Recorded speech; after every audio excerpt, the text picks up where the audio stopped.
英語聞き流しリスニング、英語テキストと MP3 ダウンロード、その他の物語はホームページからお聞きいただけます。88thpp.com 88thpp.com Tamai of the Elephants.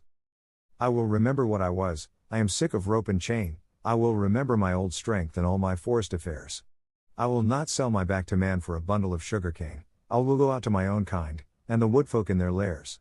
I will go out until the day, until the morning break, out to the wind's untainted kiss, the water's clean caress, I will forget my ankle ring and snap my picket stake.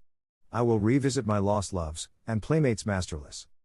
Kala Nag, which means black snake, had served the Indian government in every way that an elephant could serve it for 47 years, and as he was fully 20 years old when he was caught, that makes him nearly 70, a ripe age for an elephant. He remembered pushing, with a big leather pad on his forehead, at a gun stuck in deep mud, and that was before the Afghan War of 1842, and he had not then come to his full strength. His mother Radha Pyari, Radha the darling, who had been caught in the same drive with Kala Nag, told him, before his little milk tusks had dropped out, that elephants who were afraid always got hurt. Kala Nag knew that advice was good. For the first time that he saw a shell burst he backed, screaming, into a stand of piled rifles, and the bayonets pricked him in all his softest places. So, before he was 25, he gave up being afraid, and so he was the best loved and the best looked after elephant in the service of the government of India. He had carried tents, 1,200 pounds weight of tents, on the march in Upper India. He had been hoisted into a ship at the end of a steam crane and taken for days across the water, and made to carry a mortar on his back in a strange and rocky country very far from India, and had seen the Emperor Theodore lying dead in Magdala, and had come back again in the steamer entitled, so the soldiers said, to the Abyssinian war medal. He had seen his fellow elephants die of cold and epilepsy and starvation and sunstroke up at a place called Ali Masjid, 10 years later, and afterward he had been sent down thousands of miles south to haul and pile big balks of teak in the timber yards at Moulmein. There he had half killed an insubordinate young elephant who was shirking his fair share of work. After that he was taken off timber hauling, and employed, with a few score other elephants who were trained to the business, in helping to catch wild elephants among the Garo hills. Elephants are very strictly preserved by the Indian government. There is one whole department which does nothing else but hunt them, and catch them, and break them in, and send them up and down the country as they are needed for work. Kala Nag stood 10 fair feet at the shoulders, and his tusks had been cut off short at 5 feet, and bound round the ends, to prevent them splitting, with bands of copper, but he could do more with those stumps than any untrained elephant could do with the real sharpened ones. When, after weeks and weeks of cautious driving of scattered elephants across the hills, the 40 or 50 wild monsters were driven into the last stockade, and the big drop gate, made of tree trunks lashed together, jarred down behind them, Kala Nag, at the word of command, would go into that flaring, trumpeting pandemonium, generally at night, when the flicker of the torches made it difficult to judge distances, and, picking out the biggest and wildest tusker of the mob, would hammer him and hustle him into quiet while the men on the backs of the other elephants roped and tied the smaller ones. There was nothing in the way of fighting that Kala Nag, the old wise black snake, did not know, for he had stood up more than once in his time to the charge of the wounded tiger, and, curling up his soft trunk to be out of harm's way, had knocked the springing brute sideways in midair with a quick sickle cut of his head, that he had invented all by himself, had knocked him over, and kneeled upon him with his huge knees till the life went out with a gasp and a howl, and there was only a fluffy striped thing on the ground for Kala Nag to pull by the tail. Yes, said Big Tamai, his driver, the son of Black Tamai who had taken him to Abyssinia, and grandson of Tamai of the elephants who had seen him caught, there is nothing that the black snake fears except me. He has seen 3 generations of us feed him and groom him, and he will live to see 4. He is afraid of me also, said little Tamai, standing up to his full height of 4 feet, with only one rag upon him. He was 10 years old, the eldest son of Big Tamai, and, according to custom, he would take his father's place on Kala Nag's neck when he grew up, and would handle the heavy iron ankus, the elephant goad, that had been worn smooth by his father, and his grandfather, and his great-grandfather. He knew what he was talking of, for he had been born under Kala Nag's shadow, had played with the end of his trunk before he could walk, had taken him down to water as soon as he could walk, and Kala Nag would no more have dreamed of disobeying his shrill little orders than he would have dreamed of killing him on that day when Big Tamai carried the little brown baby under Kala Nag's tusks, and told him to salute his master that was to be. Yes, said little Tamai, he is afraid of me, and he took long strides up to Kala Nag, called him a fat old pig, and made him lift up his feet one after the other. Wah, said little Tamai, thou art a big elephant, and he wagged his fluffy head, quoting his father. The government may pay for elephants, but they belong to us mahouts. When thou art old, Kala Nag, there will come some rich Raja, and he will buy thee from the government, on account of thy size and thy manners, and then thou wilt have nothing to do but to carry gold earrings in thy ears, and a gold howdah on thy back, and a red cloth covered with gold on thy sides, and walk at the head of the processions of the king. Then I shall sit on thy neck, O Kala Nag, with a silver ankus, and men will run before us with golden sticks, crying, room for the king's elephant. That will be good, Kala Nag, but not so good as this hunting in the jungles. Umph, said Big Tamai. Thou art a boy, and as wild as a buffalo calf. This running up and down among the hills is not the best government service. I am getting old, and I do not love wild elephants. Give me brick elephant lines, one stall to each elephant, and big stumps to tie them to safely, and flat, broad roads to exercise upon, instead of this come and go camping. Aha, the Kanpur barracks were good. There was a bazaar close by, and only 3 hours work a day. Little Tamai remembered the Kanpur elephant lines and said nothing. He very much preferred the camp life, and hated those broad, flat roads, with the daily grubbing for grass in the forage reserve, and the long hours when there was nothing to do except to watch Kala Nag fidgeting in his pickets. What little Tamai liked was to scramble up bridle paths that only an elephant could take, the dip into the valley below, the glimpses of the wild elephants browsing miles away, the rush of the frightened pig and peacock under Kala Nag's feet, the blinding warm rains when all the hills and valleys smoked, the beautiful misty mornings when nobody knew where they would camp that night, the steady, cautious drive of the wild elephants, and the mad rush and blaze and hullabaloo of the last night's drive, when the elephants poured into the stockade like boulders in a landslide, found that they could not get out, and flung themselves at the heavy posts only to be driven back by yells and flaring torches and volleys of blank cartridge. Even a little boy could be of use there, and Tamai was as useful as 3 boys. He would get his torch and wave it, and yell with the best. But the really good time came when the driving out began, and the keta, that is, the stockade, looked like a picture of the end of the world, and men had to make signs to one another, because they could not hear themselves speak. Then little Tamai would climb up to the top of one of the quivering stockade posts, his sun-bleached brown hair flying loose all over his shoulders, and he looking like a goblin in the torchlight. And as soon as there was a lull you could hear his high-pitched yells of encouragement to Kala Nag, above the trumpeting and crashing, and snapping of ropes, and groans of the tethered elephants. Mael, Kala Nag. Go on, Black Snake, Dantu. Give him the tusk, Samalo. Careful, Marrow. Mar.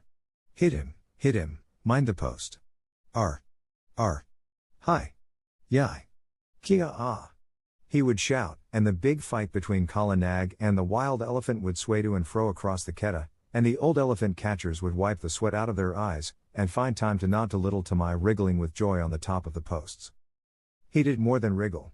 One night he slid down from the post and slipped in between the elephants and threw up the loose end of a rope, which had dropped, to a driver who was trying to get a purchase on the leg of a kicking young calf. Calves always give more trouble than full-grown animals. Kala Nag saw him, caught him in his trunk, and handed him up to Big Tamai, who slapped him then and there, and put him back on the post. Next morning he gave him a scolding and said, Are not good brick elephant lines and a little tent carrying enough, that thou must needs go elephant catching on thy own account, little worthless? Now those foolish hunters, whose pay is less than my pay, have spoken to Peterson Sahib of the matter. Little Tamai was frightened. He did not know much of white men, but Peterson Sahib was the greatest white man in the world to him. He was the head of all the keta operations, the man who caught all the elephants for the government of India, and who knew more about the ways of elephants than any living man. What will happen? Said little Tamai. Happen. The worst that can happen. Peterson Sahib is a madman. Else why should he go hunting these wild devils? He may even require thee to be an elephant catcher, to sleep anywhere in these fever-filled jungles, and at last to be trampled to death in the keta. It is well that this nonsense ends safely. Next week the catching is over, and we of the plains are sent back to our stations. Then we will march on smooth roads, and forget all this hunting. But, son, I am angry that thou shouldst meddle in the business that belongs to these dirty Assamese jungle folk. Kala Nag will obey none but me, so I must go with him into the keta, but he is only a fighting elephant, and he does not help to rope them. So I sit at my ease, as befits a mahout, not a mere hunter, a mahout, I say, and a man who gets a pension at the end of his service. Is the family of Tamai of the elephants to be trodden underfoot in the dirt of a keta? Bad one. Wicked one. Worthless son. Go and wash Kala Nag and attend to his ears, and see that there are no thorns in his feet. Or else Peterson Sahib will surely catch thee and make thee a wild hunter, a follower of elephant's foot tracks, a jungle bear. Bah! Shame! Go! Little Tamai went off without saying a word, but he told Kala Nag all his grievances while he was examining his feet. No matter, said Little Tamai, turning up the fringe of Kala Nag's huge right ear. They have said my name to Peterson Sahib, and perhaps, who knows? Hi! That is a big thorn that I have pulled out. The next few days were spent in getting the elephants together, in walking the newly caught wild elephants up and down between a couple of tame ones to prevent them giving too much trouble on the downward march to the plains, and in taking stock of the blankets and ropes and things that had been worn out or lost in the forest. Peterson Sahib came in on his clever she-elephant Padmini. He had been paying off other camps among the hills, for the season was coming to an end, and there was a native clerk sitting at a table under a tree, to pay the drivers their wages. As each man was paid, he went back to his elephant, and joined the line that stood ready to start.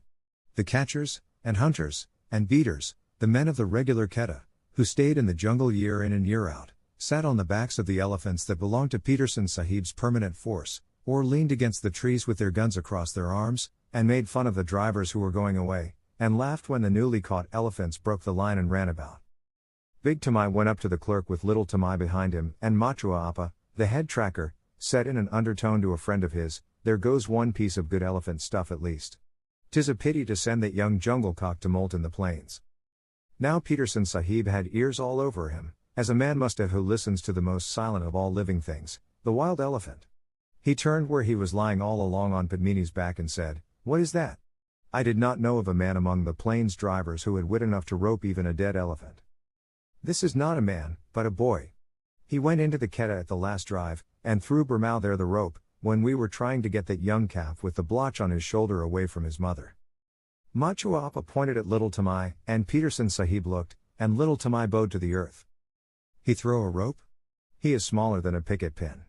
"Little one, what is thy name?" said Peterson Sahib. Little Tamai was too frightened to speak, but Kala Nag was behind him, and Tamai made a sign with his hand, and the elephant caught him up in his trunk and held him level with Padmini's forehead, in front of the great Peterson Sahib. Then Little Tamai covered his face with his hands, for he was only a child, and except where elephants were concerned, he was just as bashful as a child could be. "Oh," said Peterson Sahib, smiling underneath his mustache, "and why didst thou teach thy elephant that trick? Was it to help thee steal green corn from the roofs of the houses when the ears are put out to dry?" "Not green corn, protector of the poor, melons," said Little Tamai, and all the men sitting about broke into a roar of laughter. Most of them had taught their elephants that trick when they were boys. Little Tamai was hanging 8 feet up in the air, and he wished very much that he were 8 feet underground. "He is Tamai, my son, Sahib," said Big Tamai, scowling. "He is a very bad boy, and he will end in a jail, Sahib." "Of that I have my doubts," said Peterson Sahib. "A boy who can face a full Quetta at his age does not end in jails. See, little one, here are 4 annas to spend in sweetmeats because thou hast a little head under that great thatch of hair. In time thou mayest become a hunter too." Big Tamai scowled more than ever. "Remember, though, that Quettas are not good for children to play in," Peterson Sahib went on. "Must I never go there, Sahib?" asked Little Tamai with a big gasp. "Yes." Peterson Sahib smiled again. "When thou hast seen the elephants dance. That is the proper time. Come to me when thou hast seen the elephants dance, and then I will let thee go into all the Quettas." There was another roar of laughter, for that is an old joke among elephant catchers, and it means just never. There are great cleared flat places hidden away in the forest that are called elephants' ballrooms, but even these are only found by accident, and no man has ever seen the elephants dance. When a driver boasts of his skill and bravery, the other drivers say, "And when didst thou see the elephants dance?" Kala Nag put Little Tamai down, and he bowed to the earth again and went away with his father, and gave the silver 4 anna piece to his mother, who was nursing his baby brother, and they all were put up on Kala Nag's back, and the line of grunting, squealing elephants rolled down the hill path to the plains. It was a very lively march on account of the new elephants, who gave trouble at every ford, and needed coaxing or beating every other minute. Big Tamai prodded Kala Nag spitefully, for he was very angry, but Little Tamai was too happy to speak. Peterson Sahib had noticed him, and given him money, so he felt as a private soldier would feel if he had been called out of the ranks and praised by his commander-in-chief. What did Peterson Sahib mean by the elephant dance? He said, at last, softly to his mother. Big Tamai heard him and grunted. That thou shouldst never be one of these hill buffaloes of trackers. That was what he meant. Oh, you in front, what is blocking the way? An Assamese driver, 2 or 3 elephants ahead, turned round angrily, crying, "Bring up Kala Nag, and knock this youngster of mine into good behavior. Why should Peterson Sahib have chosen me to go down with you donkeys of the rice fields? Lay your beast alongside, Tamai, and let him prod with his tusks. By all the gods of the hills, these new elephants are possessed, or else they can smell their companions in the jungle." Kala Nag hit the new elephant in the ribs and knocked the wind out of him. As Big Tamai said, "We have swept the hills of wild elephants at the last catch. It is only your carelessness in driving. Must I keep order along the whole line?" "Hear him," said the other driver. "We have swept the hills." "Ho! Ho! You are very wise, you plains people. Anyone but a mudhead who never saw the jungle would know that the drives are ended for the season. Therefore all the wild elephants tonight will, but why should I waste wisdom on a river turtle? What will they do?" Little Tamai called out. "Oh, little one! Art thou there? Well, I will tell thee, for thou hast a cool head. They will dance, and it behooves thy father, who has swept all the hills of all the elephants, to double-chain his pickets tonight." "What talk is this?" said Big Tamai. "For 40 years, father and son, we have tended elephants, and we have never heard such moonshine about dances." "Yes, but a plainsman who lives in a hut knows only the 4 walls of his hut. Well, leave thy elephants unshackled tonight and see what comes. As for their dancing, I have seen the place where, Bapri Bap. How many windings has the Dihang River? Here is another ford, and we must swim the calves. Stop still, you behind there." And in this way, talking and wrangling and splashing through the rivers, they made their first march to a sort of receiving camp for the new elephants. But they lost their tempers long before they got there. Then the elephants were chained by their hind legs to their big stumps of pickets, and extra ropes were fitted to the new elephants, and the fodder was piled before them, and the hill drivers went back to Peterson Sahib through the afternoon light, telling the plains drivers to be extra careful that night, and laughing when the plains drivers asked the reason. Little Tamai attended to Kala Nag's supper, and as evening fell, wandered through the camp, unspeakably happy, in search of a tom-tom. When an Indian child's heart is full, he does not run about and make a noise in an irregular fashion. He sits down to a sort of revel all by himself. And little Tamai had been spoken to by Peterson Sahib. If he had not found what he wanted, I believe he would have been ill.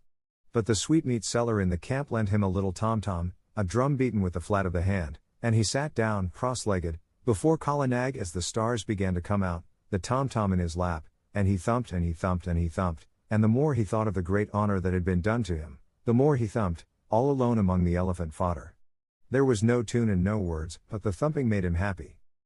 The new elephants strained at their ropes, and squealed and trumpeted from time to time, and he could hear his mother in the camp hut putting his small brother to sleep with an old song about the great god Shiv, who once told all the animals what they should eat. It is a very soothing lullaby, and the first verse says, "Shiv, who poured the harvest and made the winds to blow, sitting at the doorways of a day of long ago, gave to each his portion, food and toil and fate, from the king upon the gutty to the beggar at the gate. All things made he, Shiva the preserver. Mahadeo. Mahadeo. He made all, thorn for the camel, fodder for the kine, and mother's heart for sleepy head, O little son of mine." Little Tamai came in with a joyous tunk-a-tunk at the end of each verse, till he felt sleepy and stretched himself on the fodder at Kala Nag's side. At last the elephants began to lie down one after another as is their custom, till only Kala Nag at the right of the line was left standing up, and he rocked slowly from side to side, his ears put forward to listen to the night wind as it blew very slowly across the hills. The air was full of all the night noises that, taken together, make one big silence, the click of one bamboo stem against the other, the rustle of something alive in the undergrowth, the scratch and squawk of a half-waked bird. Birds are awake in the night much more often than we imagine, and the fall of water ever so far away.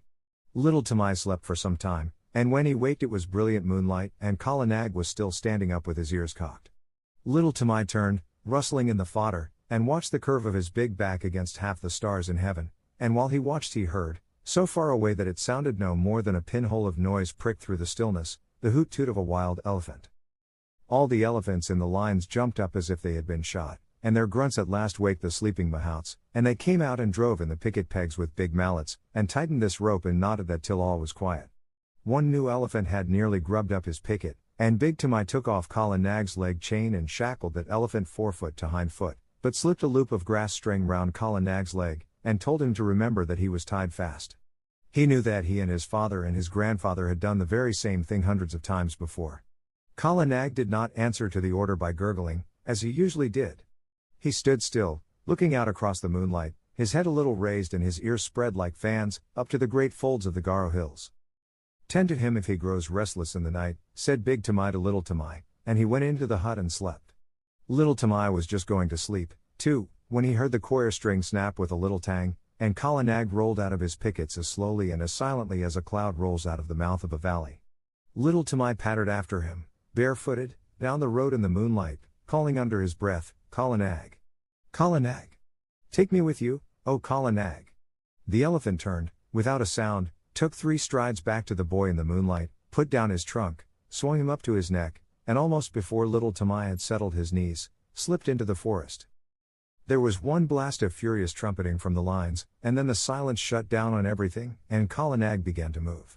Sometimes a tuft of high grass washed along his sides as a wave washes along the sides of a ship, and sometimes a cluster of wild pepper vines would scrape along his back, or a bamboo would creak where his shoulder touched it. But between those times he moved absolutely without any sound, drifting through the thick Garo forest as though it had been smoke. He was going uphill, but though Little Tamai watched the stars in the rifts of the trees, he could not tell in what direction. Then Kala Nag reached the crest of the ascent and stopped for a minute, and Little Tamai could see the tops of the trees lying all speckled and furry under the moonlight for miles and miles, and the blue-white mist over the river in the hollow. Tamai leaned forward and looked, and he felt that the forest was awake below him, awake and alive and crowded.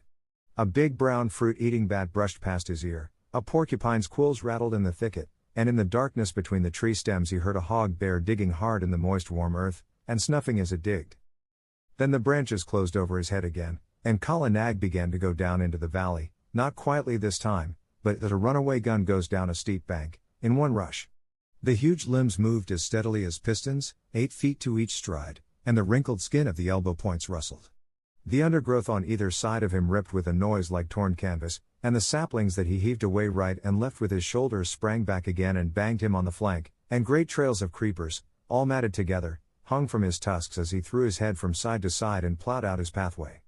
Then Little Tamai laid himself down close to the great neck lest a swinging bough should sweep him to the ground, and he wished that he were back in the lines again. The grass began to get squashy, and Kala Nag's feet sucked and squelched as he put them down, and the night mist at the bottom of the valley chilled Little Tamai. There was a splash and a trample, and the rush of running water, and Kala Nag strode through the bed of a river, feeling his way at each step. Above the noise of the water, as it swirled round the elephant's legs, Little Tamai could hear more splashing and some trumpeting both upstream and down, great grunts and angry snortings, and all the mist about him seemed to be full of rolling, wavy shadows. "Aye," he said, half aloud, his teeth chattering. "The elephant folk are out tonight. It is the dance, then." Kala Nag swashed out of the water, blew his trunk clear, and began another climb. But this time he was not alone, and he had not to make his path. That was made already, 6 feet wide, in front of him, where the bent jungle grass was trying to recover itself and stand up.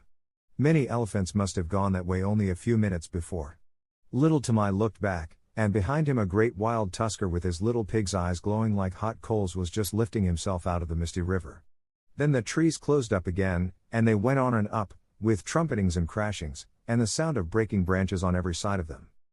At last Kala Nag stood still between 2 tree trunks at the very top of the hill. They were part of a circle of trees that grew round an irregular space of some 3 or 4 acres, and in all that space, as Little Tamai could see, the ground had been trampled down as hard as a brick floor. Some trees grew in the center of the clearing, but their bark was rubbed away, and the whitewood beneath showed all shiny and polished in the patches of moonlight. There were creepers hanging from the upper branches, and the bells of the flowers of the creepers, great waxy white things like convolvuluses, hung down fast asleep. But within the limits of the clearing there was not a single blade of green, nothing but the trampled earth. The moonlight showed it all iron gray, except where some elephants stood upon it, and their shadows were inky black.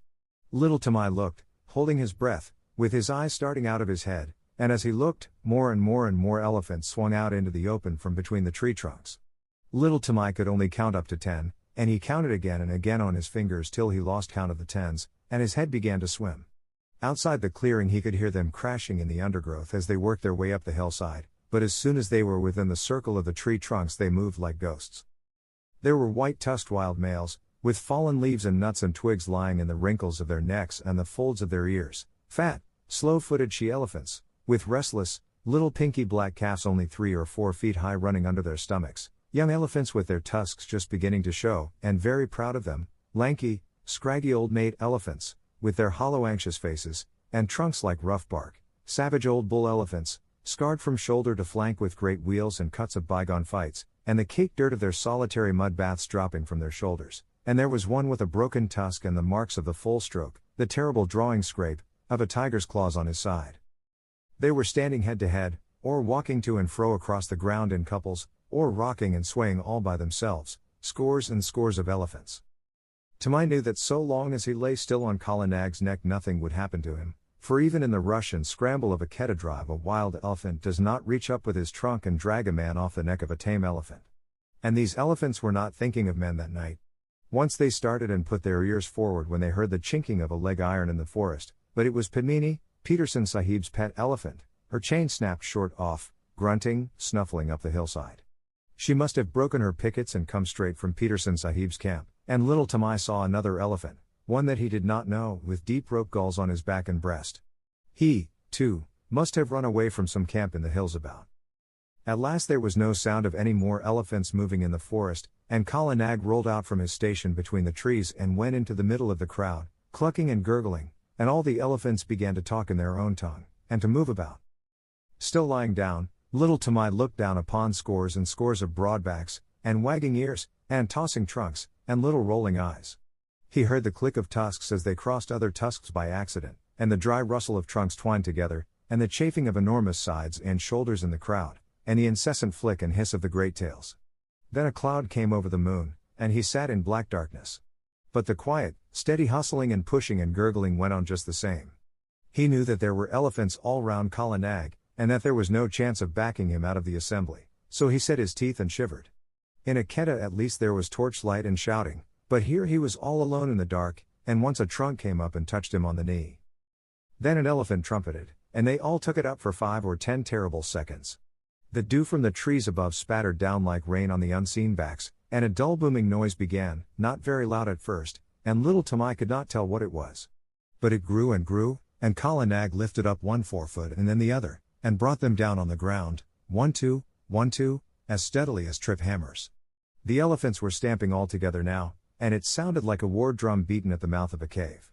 The dew fell from the trees till there was no more left to fall, and the booming went on, and the ground rocked and shivered, and little Tamai put his hands up to his ears to shut out the sound.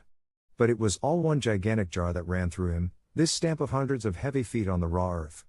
Once or twice he could feel Kala Nag and all the others surge forward a few strides, and the thumping would change to the crushing sound of juicy green things being bruised, but in a minute or two the boom of feet on hard earth began again. A tree was creaking and groaning somewhere near him. He put out his arm and felt the bark, but Kala Nag moved forward, still tramping, and he could not tell where he was in the clearing. There was no sound from the elephants, except once, when 2 or 3 little calves squeaked together. Then he heard a thump and a shuffle, and the booming went on. It must have lasted fully 2 hours, and little Tamai ached in every nerve, but he knew by the smell of the night air that the dawn was coming. The morning broke in one sheet of pale yellow behind the green hills, and the booming stopped with the first ray, as though the light had been in order. Before little Tamai had got the ringing out of his head, before even he had shifted his position, there was not an elephant in sight except Kala Nag, Padmini, and the elephant with the rope galls, and there was neither sign nor rustle nor whisper down the hillsides to show where the others had gone. Little Tamai stared again and again. The clearing, as he remembered it, had grown in the night. More trees stood in the middle of it, but the undergrowth and the jungle grass at the sides had been rolled back. Little Tamai stared once more. Now he understood the trampling. The elephants had stamped out more room, had stamped the thick grass and juicy cane to trash, the trash into slivers, the slivers into tiny fibers, and the fibers into hard earth. Wah, said little Tamai, and his eyes were very heavy. Kala Nag, my lord, let us keep by Padmini and go to Peterson Sahib's camp, or I shall drop from thy neck. The third elephant watched the 2 go away, snorted, wheeled round, and took his own path. He may have belonged to some little native king's establishment, 50 or 60 or 100 miles away. 2 hours later, as Peterson Sahib was eating early breakfast, his elephants, who had been double-chained that night, began to trumpet, and Padmini, mired to the shoulders, with Kala Nag, very footsore, shambled into the camp. Little Tamai's face was grey and pinched, and his hair was full of leaves and drenched with dew, but he tried to salute Peterson Sahib, and cried faintly, "The dance, the elephant dance. I have seen it, and I die." As Kala Nag sat down, he slid off his neck in a dead faint.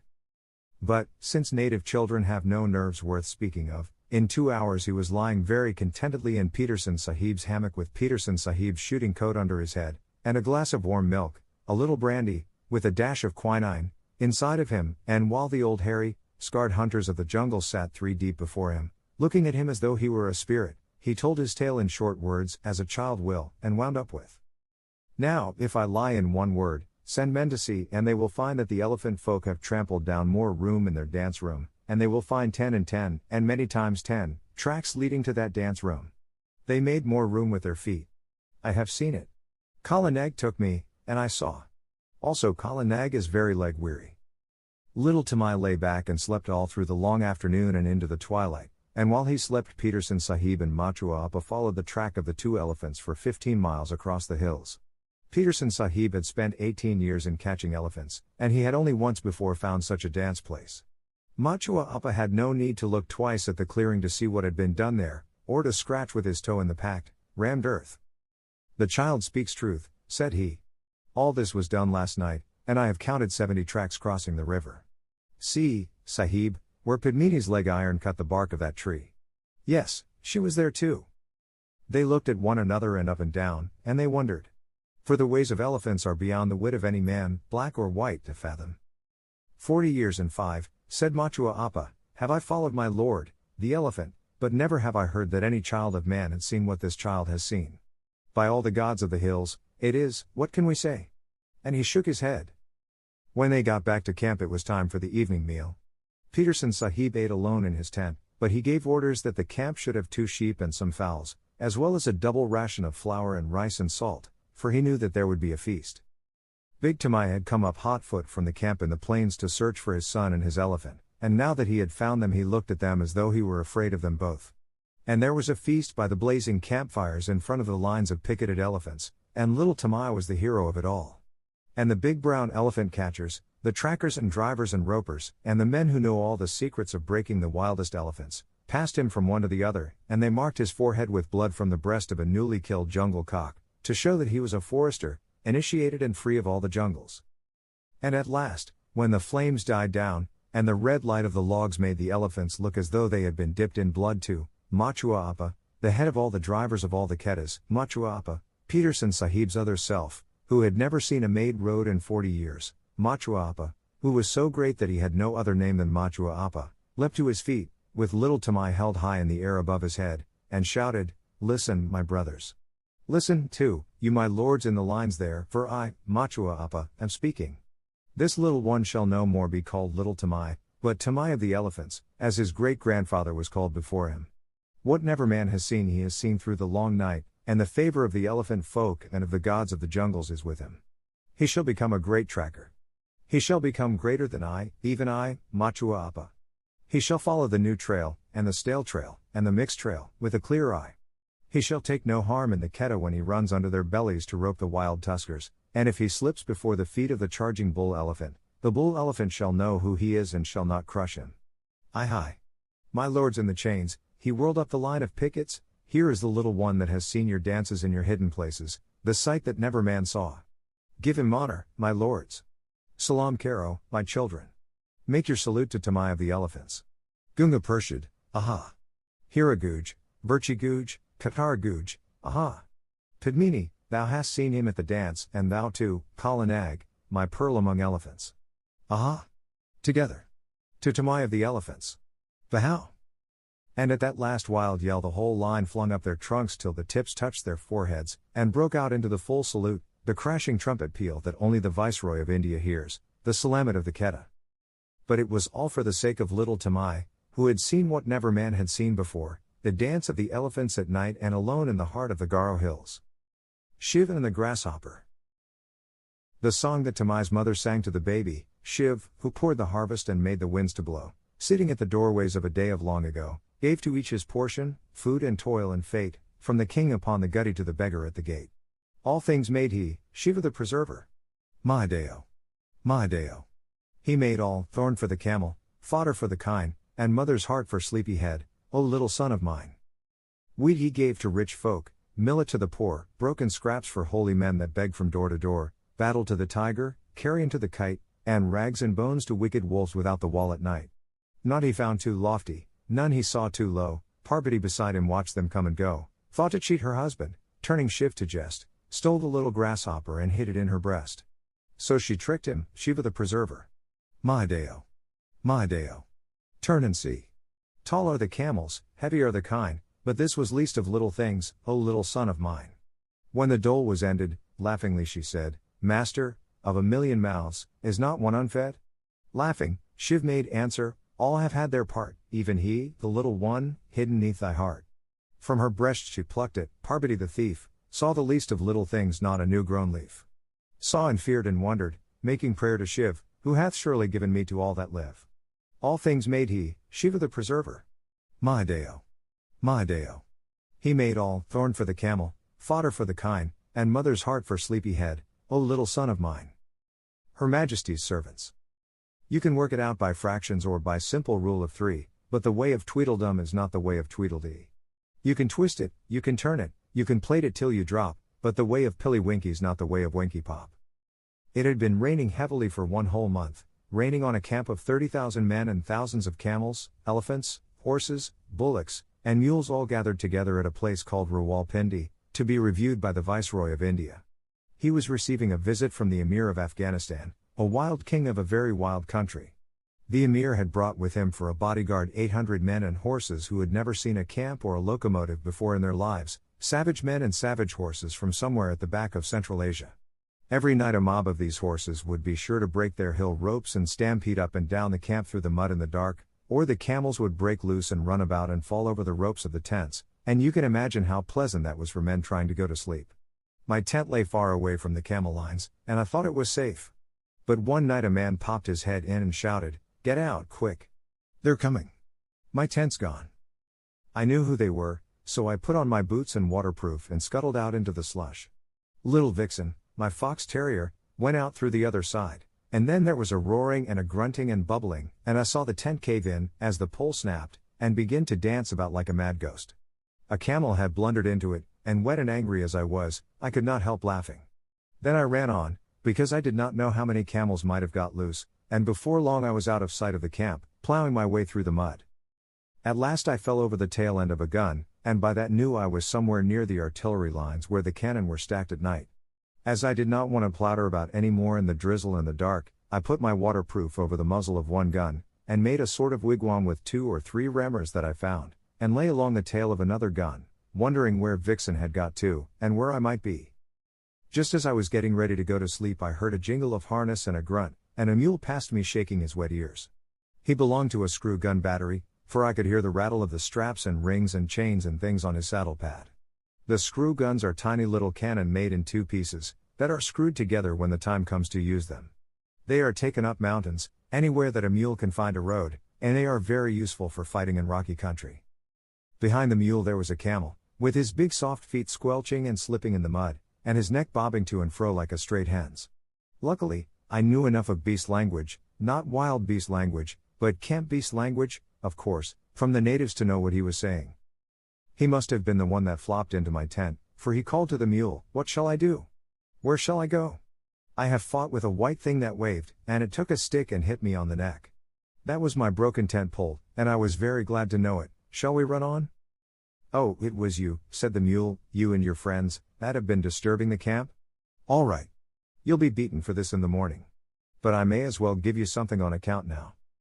I heard the harness jingle as the mule backed and caught the camel 2 kicks in the ribs that rang like a drum. "Another time," he said, "you'll know better than to run through a mule battery at night, shouting thieves and fire. Sit down, and keep your silly neck quiet." The camel doubled up camel fashion, like a 2-foot rule, and sat down whimpering. There was a regular beat of hoofs in the darkness, and a big troop horse cantered up as steadily as though he were on parade, jumped a guntail, and landed close to the mule. "It's disgraceful," he said, blowing out his nostrils. "Those camels have racketed through our lines again, the 3rd time this week. How's a horse to keep his condition if he isn't allowed to sleep? Who's here?" I'm the breech piece mule of number 2 gun of the 1st screw battery, said the mule, and the other's one of your friends. He's waked me up too. Who are you? Number 15, E Troop, 9th Lancers, Dick Cunliffe's horse. Stand over a little, there.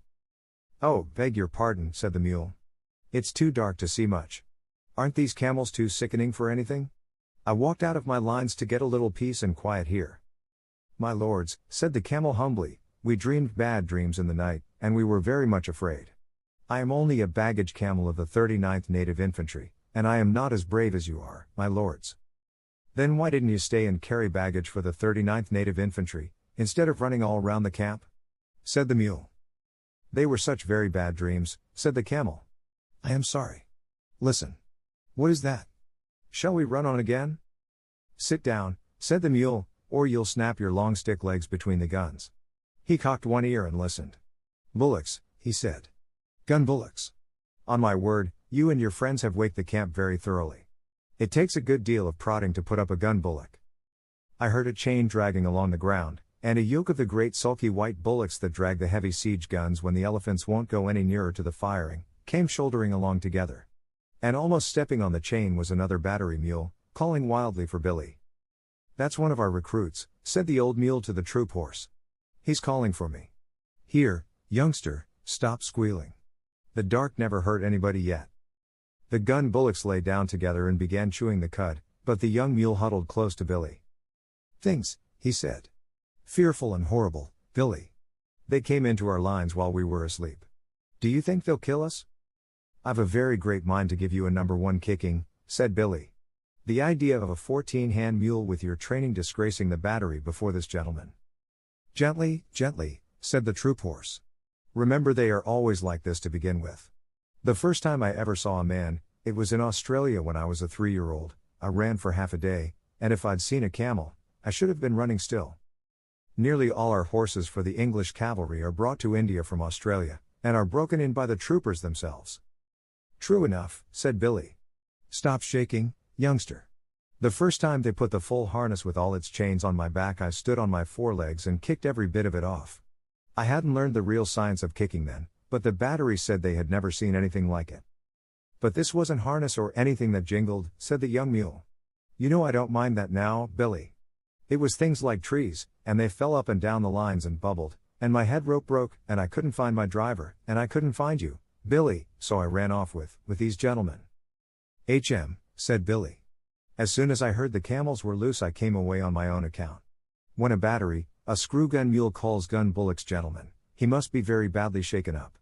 Who are you fellows on the ground there? The gun bullocks rolled their cuds, and answered both together, the 7th yoke of the 1st gun of the big gun battery. We were asleep when the camels came, but when we were trampled on we got up and walked away. It is better to lie quiet in the mud than to be disturbed on good bedding.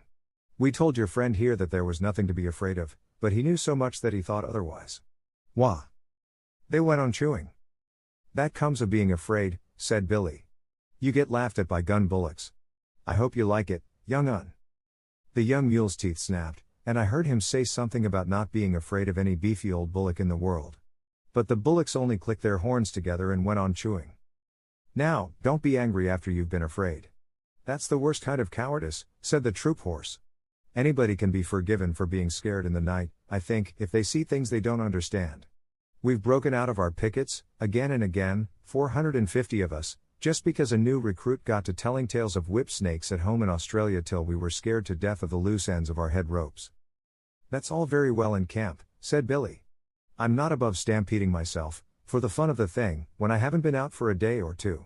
But what do you do on active service? Oh, that's quite another set of new shoes, said the troop horse. Dick Cunliffe's on my back then, and drives his knees into me, and all I have to do is to watch where I am putting my feet, and to keep my hind legs well under me, and be bridle wise. What's bridle wise? Said the young mule. By the blue gums of the back blocks, snorted the troop horse, do you mean to say that you aren't taught to be bridle wise in your business? How can you do anything, unless you can spin round at once when the rein is pressed on your neck? It means life or death to your man, and of course that's life and death to you. Get round with your hind legs under you the instant you feel the rein on your neck. If you haven't room to swing round, rear up a little and come round on your hind legs. That's being bridle wise. We aren't taught that way, said Billy the mule stiffly. We're taught to obey the man at our head, step off when he says so, and step in when he says so. I suppose it comes to the same thing. Now, with all this fine fancy business and rearing, which must be very bad for your hocks, what do you do? That depends, said the troop horse. Generally I have to go in among a lot of yelling, hairy men with knives, long shiny knives, worse than the farrier's knives, and I have to take care that Dick's boot is just touching the next man's boot without crushing it. I can see Dick's lance to the right of my right eye, and I know I'm safe. I shouldn't care to be the man or horse that stood up to Dick and me when we're in a hurry. Don't the knives hurt? Said the young mule. Well, I got one cut across the chest once, but that wasn't Dick's fault. A lot I should have cared whose fault it was, if it hurt, said the young mule. You must, said the troop horse. If you don't trust your man, you may as well run away at once. That's what some of our horses do, and I don't blame them. As I was saying, it wasn't Dick's fault. The man was lying on the ground, and I stretched myself not to tread on him, and he slashed up at me. Next time I have to go over a man lying down I shall step on him, hard. Said Billy. It sounds very foolish. Knives are dirty things at any time. The proper thing to do is to climb up a mountain with a well-balanced saddle, hang on by all 4 feet in your ears too, and creep and crawl and wriggle along, till you come out hundreds of feet above anyone else on a ledge where there's just room enough for your hoofs. Then you stand still and keep quiet, never ask a man to hold your head, none, keep quiet while the guns are being put together, and then you watch the little poppy shells drop down into the treetops ever so far below. Don't you ever trip? Said the troop horse. They say that when a mule trips you can split a hen's ear, said Billy. Now and again perhaps a badly packed saddle will upset a mule, but it's very seldom. I wish I could show you our business. It's beautiful. Why, it took me 3 years to find out what the men were driving at. The science of the thing is never to show up against the skyline, because, if you do, you may get fired at. Remember that, young un. Always keep hidden as much as possible, even if you have to go a mile out of your way. I lead the battery when it comes to that sort of climbing. Fired it without the chance of running into the people who are firing, said the troop horse, thinking hard. I couldn't stand that. I should want to charge, with Dick. Oh, no, you wouldn't. You know that as soon as the guns are in position they'll do all the charging. That's scientific and neat. But knives, Pa. The baggage camel had been bobbing his head to and fro for some time past, anxious to get a word in edgewise. Then I heard him say, as he cleared his throat, nervously. I have fought a little, but not in that climbing way or that running way. No. Now you mention it, said Billy, you don't look as though you were made for climbing or running, much. Well, how was it, old hay bales? The proper way, said the camel. We all sat down. Oh, my crupper and breastplate, said the troop horse under his breath. Sat down.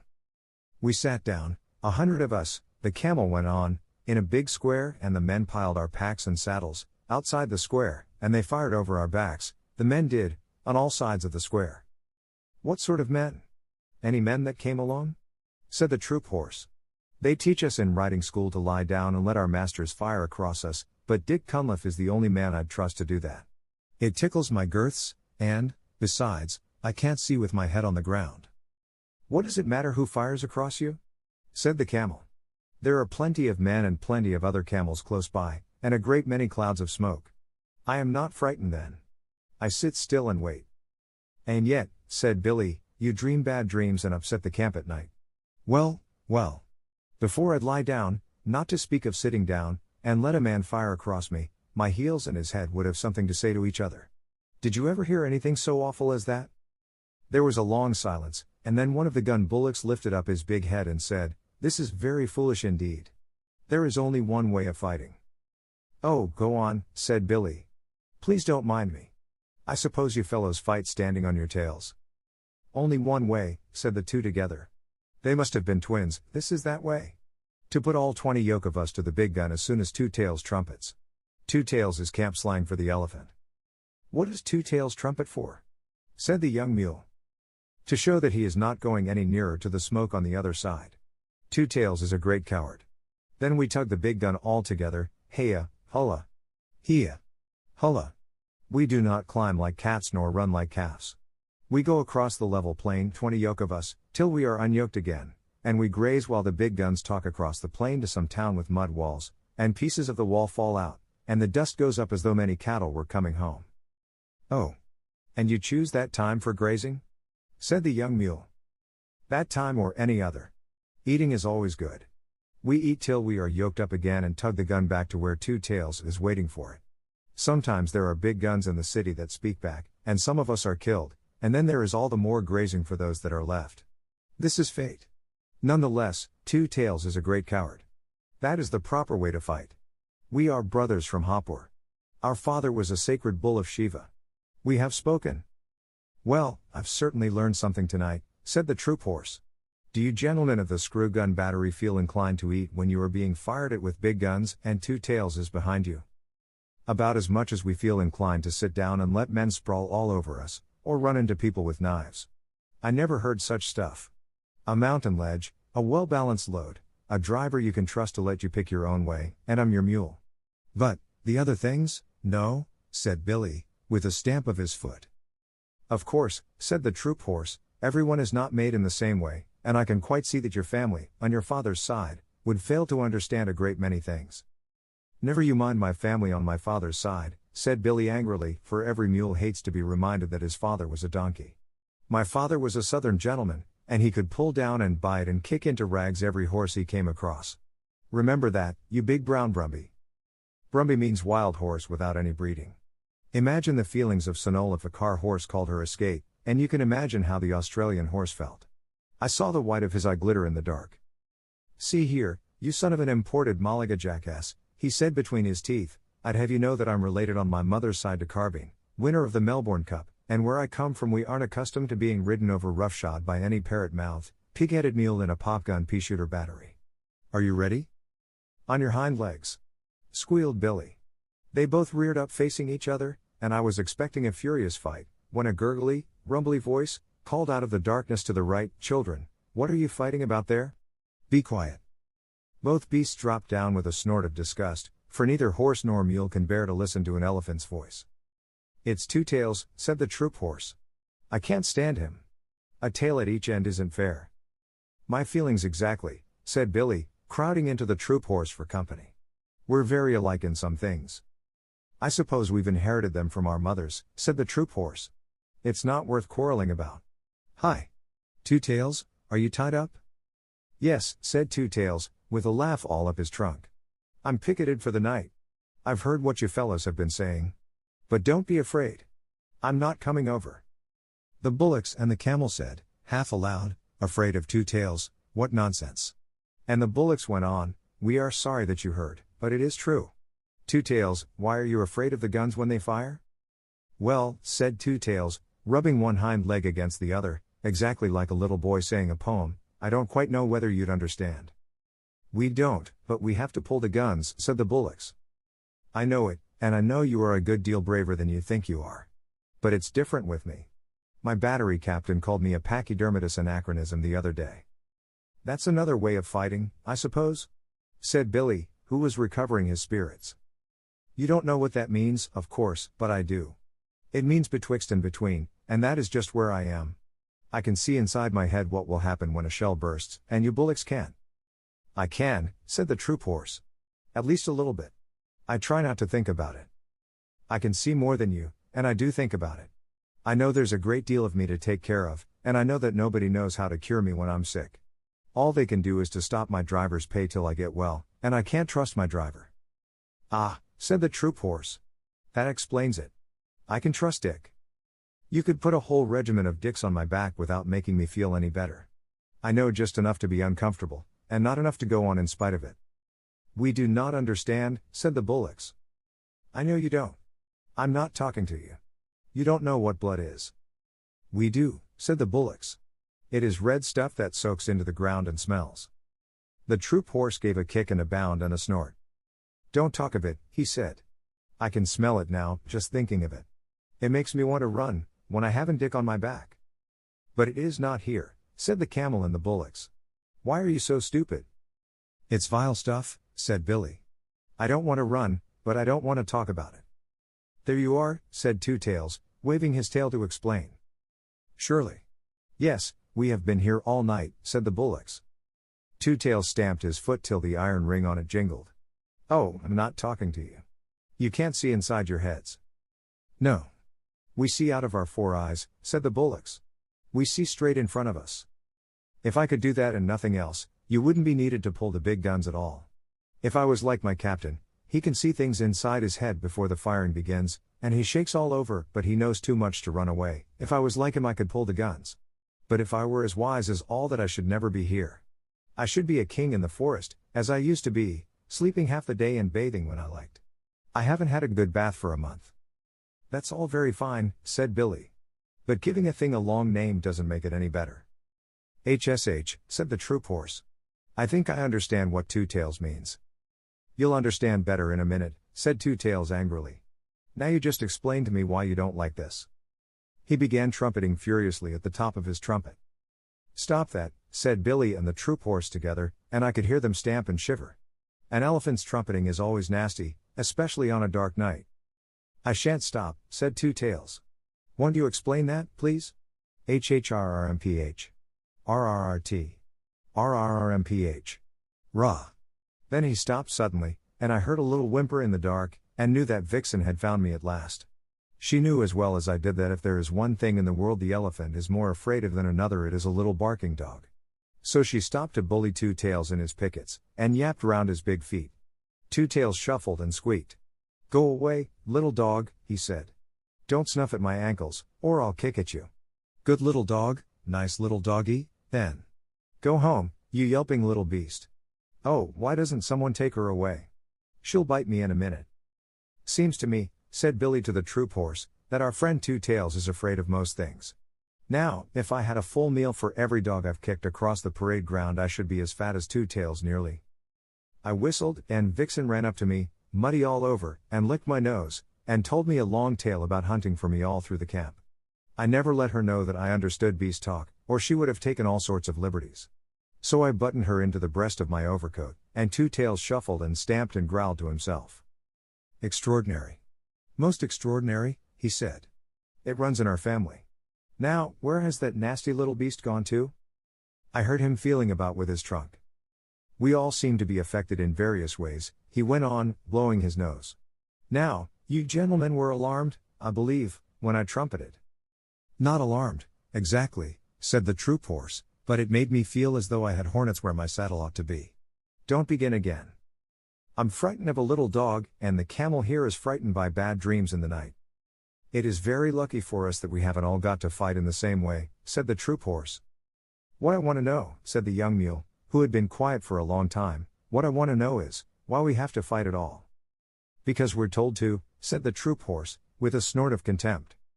Orders, said Billy the mule, and his teeth snapped. Huck-my-hi. It is an order, said the camel with a gurgle, and Two Tails and the bullocks repeated, Huck-my-hi. Yes, but who gives the orders? Said the recruit mule. The man who walks at your head, or sits on your back, or holds the nose rope, or twists your tail, said Billy and the troop horse and the camel and the bullocks one after the other. But who gives them the orders? Now you want to know too much, young un, said Billy, and that is one way of getting kicked. All you have to do is to obey the man at your head and ask no questions. He's quite right, said Two Tails. I can't always obey, because I'm betwixt and between. But Billy's right. Obey the man next to you who gives the order, or you'll stop all the battery, besides getting a thrashing. The gun bullocks got up to go. Morning is coming, they said. We will go back to our lines. It is true that we only see out of our eyes, and we are not very clever. But still, we are the only people tonight who have not been afraid. Good night, you brave people. Nobody answered, and the troop horse said, to change the conversation, where's that little dog? A dog means a man somewhere about. Here I am, yapped Vixen, under the gun tail with my man.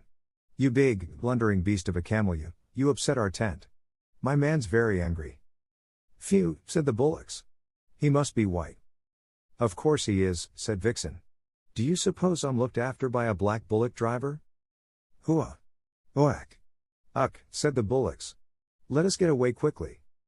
They plunged forward in the mud, and managed somehow to run their yoke on the pole of an ammunition wagon, where it jammed. Now you have done it, said Billy calmly. Don't struggle. You're hung up till daylight. What on earth's the matter? The bullocks went off into the long hissing snorts that Indian cattle give, and pushed and crowded and slewed and stamped and slipped and nearly fell down in the mud, grunting savagely. You'll break your necks in a minute, said the troop horse. What's the matter with white men? I live with them. They eat us. Pull, said the near bullock. The yoke snapped with a twang, and they lumbered off together. I never knew before what made Indian cattle so scared of Englishmen. We eat beef, a thing that no cattle driver touches, and of course the cattle do not like it. May I be flogged with my own pad chains. Who'd have thought of two big lumps like those losing their heads? Said Billy. Never mind. I'm going to look at this man. Most of the white men, I know, have things in their pockets, said the troop horse. I'll leave you, then. I can't say I'm overfond of 'em myself. Besides, white men who haven't a place to sleep in are more than likely to be thieves, and I've a good deal of government property on my back. Come along, young un, and we'll go back to our lines. Good night, Australia. See you on parade tomorrow, I suppose. Good night, old hay bale. Try to control your feelings, won't you? Good night, Two Tails. If you pass us on the ground tomorrow, don't trumpet. It spoils our formation. Billy the mule stumped off with the swaggering limp of an old campaigner, as the troop horse's head came nuzzling into my breast, and I gave him biscuits, while Vixen, who is a most conceited little dog, told him fibs about the scores of horses that she and I kept. I'm coming to the parade tomorrow in my dog cart, she said. Where will you be? On the left hand of the second squadron. I set the time for all my troop, little lady, he said politely. Now I must go back to Dick. My tail's all muddy, and he'll have 2 hours hard work dressing me for parade. The big parade of all the 30,000 men was held that afternoon, and Vixen and I had a good place close to the Viceroy and the Emir of Afghanistan, with high, big black hat of Astrakhan wool and the great diamond star in the center. The first part of the review was all sunshine, and the regiments went by in wave upon wave of legs all moving together, and guns all in a line, till our eyes grew dizzy. Then the cavalry came up, to the beautiful cavalry canter of Bonnie Dundee, and Vixen cocked her ear where she sat on the dogcart. The second squadron of the Lancers shot by, and there was the troop horse, with his tail like spun silk, his head pulled into his breast, one ear forward and one back, setting the time for all his squadron, his legs going as smoothly as waltz music. Then the big guns came by, and I saw Two Tails and 2 other elephants harnessed in line to a 40-pounder siege gun, while 20 yoke of oxen walked behind. The 7th pair had a new yoke, and they looked rather stiff and tired. Last came the screw guns, and Billy the mule carried himself as though he commanded all the troops, and his harness was oiled and polished till it winked. I gave a cheer all by myself for Billy the mule, but he never looked right or left. The rain began to fall again, and for a while it was too misty to see what the troops were doing. They had made a big half circle across the plain, and were spreading out into a line. That line grew and grew and grew till it was 3/4 of a mile long from wing to wing, one solid wall of men, horses, and guns. Then it came on straight toward the Viceroy and the Emir, and as it got nearer the ground began to shake, like the deck of a steamer when the engines are going fast. Unless you have been there you cannot imagine what a frightening effect this steady come down of troops has on the spectators, even when they know it is only a review. I looked at the Emir. Up till then he had not shown the shadow of a sign of astonishment or anything else. But now his eyes began to get bigger and bigger, and he picked up the reins on his horse's neck and looked behind him. For a minute it seemed as though he were going to draw his sword and slash his way out through the English men and women in the carriages at the back. Then the advance stopped dead, the ground stood still, the whole line saluted, and 30 bands began to play all together. That was the end of the review, and the regiments went off to their camps in the rain, and an infantry band struck up with "The animals went in 2 by 2, hurrah! The animals went in 2 by 2, the elephant and the battery mule, and they all got into the ark for to get out of the rain." Then I heard an old grizzled, long-haired Central Asian chief, who had come down with the Emir, asking questions of a native officer. "Now," said he, "in what manner was this wonderful thing done?" And the officer answered, "An order was given, and they obeyed." "But are the beasts as wise as the men?" said the chief. "They obey as the men do. Mule, horse, elephant, or bullock, he obeys his driver, and the driver his sergeant, and the sergeant his lieutenant, and the lieutenant his captain, and the captain his major, and the major his colonel, and the colonel his brigadier commanding 3 regiments, and the brigadier the general, who obeys the viceroy, who is the servant of the empress. Thus it is done." "Would it were so in Afghanistan," said the chief, "for there we obey only our own wills." "And for that reason," said the native officer, twirling his mustache, "your emir whom you do not obey must come here and take orders from our viceroy." Parade song of the camp animals.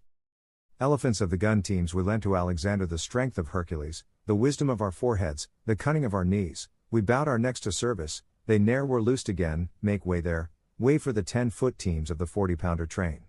Gun bullocks those heroes in their harnesses avoid a cannonball, and what they know of powder upsets them one and all. Then we come into action and tug the guns again, make way there, way for the 20 yoke of the 40-pounder train. Cavalry horses by the brand on my shoulder, the finest of tunes is played by the lancers, hussars, and dragoons, and it's sweeter than stables or water to me, the cavalry canter of Bonnie Dundee. Then feed us and break us and handle and groom, and give us good riders and plenty of room, and launch us in column of squadron and see the way of the war horse to Bonnie Dundee. Screw gun mules as me and my companions were scrambling up a hill, the path was lost in rolling stones, but we went forward still, for we can wriggle and climb, my lads, and turn up everywhere, oh, it's our delight on a mountain height, with a leg or two to spare. Good luck to every sergeant, then, that lets us pick our road, bad luck to all the driver men that cannot pack a load, for we can wriggle and climb, my lads, and turn up everywhere, oh, it's our delight on a mountain height, with a leg or two to spare. Commissariat camels we haven't a camelty tune of our own to help us trollop along, but every neck is a hair trombone, RTT ta ta ta. Is a hair trombone, and this our marching song, can't, don't, shan't, won't. Pass it along the line. Somebody's pack has slid from his back, wish it were only mine. Somebody's load has tipped off in the road, cheer for a halt and a row. Yar. GRR. R. Somebody's catching it now. All the beasts together, children of the camp are we, serving each in his degree, children of the yoke and goad, pack and harness, pad and load. See our line across the plain, like a heel rope bent again, reaching, writhing, rolling far, sweeping all away to war. While the men that walk beside, dusty, silent, heavy-eyed, cannot tell why we or they march and suffer day by day. Children of the camp are we, serving each in his degree, children of the yoke and goad, pack and harness, pad and load.